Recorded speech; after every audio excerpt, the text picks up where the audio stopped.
Hello students,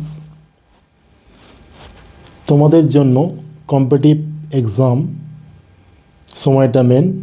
তার জন্য তোমাদের ম্যাথে একটা শর্ট ট্রিক্স এনেছি। দেখো, এক ব্যক্তি 10,000 টাকায় একটি দ্রব্য বিক্রয় করে যত লাভ হয়, 8,000 টাকা বিক্রয় করলে সমপরিমাণ ক্ষতি হয়।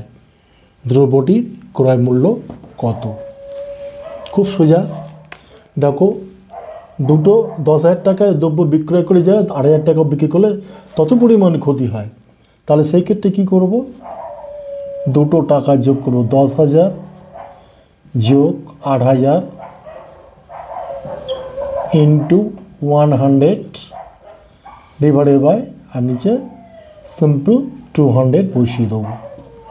তাহলে কত হচ্ছে? এটা 2 হচ্ছে, আর এখানে 10,000 আর 18,000, 8 যোগ করলো 18,000 বাই 2, তার মানে 9,000 টাকা। এটা হচ্ছে আনসার।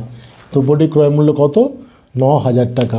দুটো টাকা যোগ ইন্টু 100 ডিভাইডেড বাই 200 সূত্র। এই ধরনের অঙ্ক থাকলে সহজে তোমরা এটা করতে পারবে। ভিডিও শেষ করার আগে বলি, তোমরা অবশ্যই চ্যানেলটা সাবস্ক্রাইব করে রেখো। আরও ভিডিও আকর্ষণ তোমাদের সামনে আনবো। আজ এই পর্যন্ত।